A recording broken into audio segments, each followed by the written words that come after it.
एकता में एकता का यही एक सूत्र है कि भारत कलेक्टिवली साथ में चलता है। पिछले कुछ दिनों से कुछ आवाज़ें ज़रूर महाराष्ट्र से निकल कर आई हैं, और महाराष्ट्र से नहीं, तमिलनाडु से पहले से निकल कर आई हैं, लेकिन उनका रूप जो महाराष्ट्र से निकला है वो थोड़ा सा डराने वाला है। मन से अगर ये कहती है कि कोई अगर मराठी नहीं बोल रहा है, नाटक कर रहा है, तो उसके कान के नीचे बजाने की जरूरत है। और ये दोनों भाई मिलकर इसे अपनी शक्ति संतुलन को ऊंचा उठाने की कोशिश कर रहे हैं। वो राजनीतिक तौर पर अलग है, लेकिन महाराष्ट्र क्या संदेश दे रहा है भाषा को लेकर? क्या हिंदी और मराठी एक दूसरे की बहन नहीं है या एक दूसरे के विरोध में? देखिए, पहले तो मैं कहूंगा सभी भारतीय भाषाओं का जितना सम्मान मोदी जी की सरकार में हुआ है, आज करीब 15 या 16 भारतीय भाषाएं हैं जिसमें कि इंजीनियरिंग और मेडिकल की भी पढ़ाई हो रही है। मैं चुनौती से पूछता हूं, जो लोग ये कहते हैं, बताइए उनके जमाने में कितने होता था? क्या तमिल भाषा में होती थी मेडिकल इंजीनियरिंग की पढ़ाई? आज सब में हो रही है। मगर कभी कभी राजनीति की विद्रूपता क्या क्या दृश्य दिखाती है। हिंदू हृदय सम्राट परम श्रद्धेय बाला साहब ठाकरे, जिन्होंने पूरे भारत में हिंदुत्व का एक ज्वार खड़ा किया, उनका परिवार आज हिंदुत्व की एकजुटता के नाम पर नहीं, हिंदी विरोध के नाम पर एकजुट हुआ। सोचिए, look at the irony of the situation. और सिर्फ इतना ही नहीं है, यहां पर मैं यह भी कहना चाहूंगा, इसमें किसी नेता को क्या दोष देना, समाज को भी इंट्रोस्पेक्शन करने की जरूरत है। यह बताइए, महाराष्ट्र में कई नेता हैं, कई क्षेत्रों के, मुंबई के कुछ क्षेत्रों से लेकर मालेगांव तक के क्षेत्रों को देख लीजिए, किसी को आपने लड़ते हुए देखा है कि मुझे मराठी बोलनी है? कभी असदुद्दीन ओवैसी को इस बात के लिए लड़ते हुए देखा है कि मुझे तेलुगु बोलनी है? कभी बदरुद्दीन अजमल को इस बात के लिए लड़ते हुए देखा है कि असमिया बोलनी है? कभी महबूबा मुफ्ती को इस बात के लिए लड़ते हुए देखा है कि मुझे कश्मीरी बोलनी है? कभी मौलाना मदनी को इस बात के लिए लड़ते हुए देखा है कि हमें तमिल बोलनी है?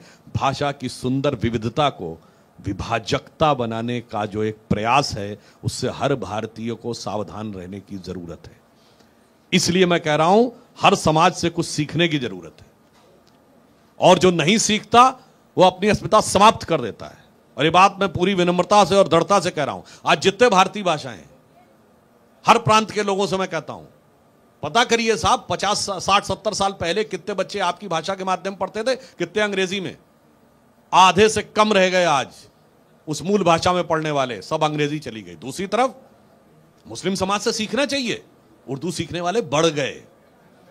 आज स्थिति यह है कि कर्नाटक में कांग्रेस की सरकार है, वहां भी तो कन्नड़ भाषा को और हिंदी को लेकर हुआ था। चिकमंगलूर जिले में आंगनवाड़ी में कर्नाटक सरकार ने सर्कुलर जारी किया कि भाई यहां पर कन्नड़ के साथ उर्दू भी आनी चाहिए, क्योंकि इस इलाके में 40% मुस्लिम रहते हैं। फूड फॉर थॉट है, सोचिए, तब आप समझिए कि यह भाषा को लेकर जो हो रहा है, यह राजनीति कहां ले जा रही है। और वैसे हर भाषा के अंदर एक सुंदरता है। मराठी भाषा के अंदर कई से ऐसे शब्द हैं जो उसके इक्विवेलेंट हिंदी शब्द से अच्छे हैं। आप दिल्ली में उतरते हैं तो क्या हवाई जहाज बोलता है? इंदिरा गांधी अंतर्राष्ट्रीय हवाई अड्डा। और जब आप मुंबई में आपका प्लेन उतर रहा होता है तो कहता है छत्रपति शिवाजी अंतर्राष्ट्रीय विमानतल। मैं आपके दर्शकों से पूछता, विमानतल अच्छा शब्द है या हवाई अड्डा? बताइए। हॉस्पिटल आप कहते हैं अस्पताल हिंदी में, ये तो इंग्लिश के हॉस्पिटल का एक क्रूड ट्रांसलेशन है। आप मुंबई में जाइए तो जैसे हम लोगों की, मैं पहले 2005 में गया तो वहां हमारी राष्ट्रीय परिषद हो रही थी, तो लिखा हुआ था लीलावती रुग्णालय अणिशोधन केंद्र। अब बताइए, रुग्णालय इज अ बेटर वर्ड और अस्पताल इज अ बेटर वर्ड।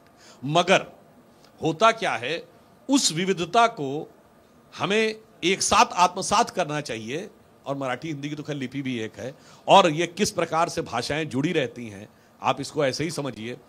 सबसे बड़ी हिंदी फिल्म इंडस्ट्री महाराष्ट्र में है, और छत्रपति शिवाजी महाराज के ऊपर लिखी गई शिवा बावनी, जिसने शिवाजी महाराज को पूरे भारत में कोने कोने तक पहुंचाया, वो उनके राजकवि भूषण द्वारा हिंदी में लिखी गई है। और मैं महाराष्ट्र के भी लोगों से कहना चाहूंगा, एकजुटता देखनी है तो देखिए, छत्रपति शिवाजी महाराज के लिए एक नाटक है जानता राजा, बाबा साहब पुरंदरे का लिखा हुआ, जो खूब एनसीपी वाले भी करवाते हैं, शरद पवार साहब ने बहुत करवाया। उसमें अंतिम समय जब शिवाजी के राज्य का वर्णन है, तो जो छंद बोला जाता है इंद्रजिमी जंभ पर, बाड़व सुअंब पर, रावण सदंभ पर, रघुकुल राज है। पवन वारिवाह पर, शंभुरतिनाह पर, ज्यों सहस्र बाहु पर, रामद्विज राज है। और दावा द्रुम दंड पर, चीता मृग झुंड पर, भूषण बितुंड पर, जैसे मृग राज है। और कान जिमी कंस पर, तेज तम अंश पर, त्यों मलेच्छ वंश पर, शेर शिवराज है। हिंदी में लिखा हुआ है।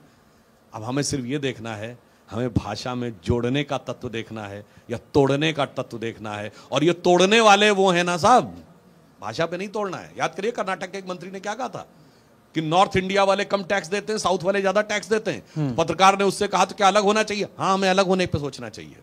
तमिलनाडु के एक मंत्री ने क्या बोला बिहार वालों के लिए, और तेलंगाना के मंत्री, हम किसी काम को छोटा नहीं मानते, ये तो ये काम करने के लिए आते हैं। नॉर्थ साउथ में तोड़ना है, भाषा में तोड़ना है, जात में तोड़ना है, प्रांत में तोड़ना है।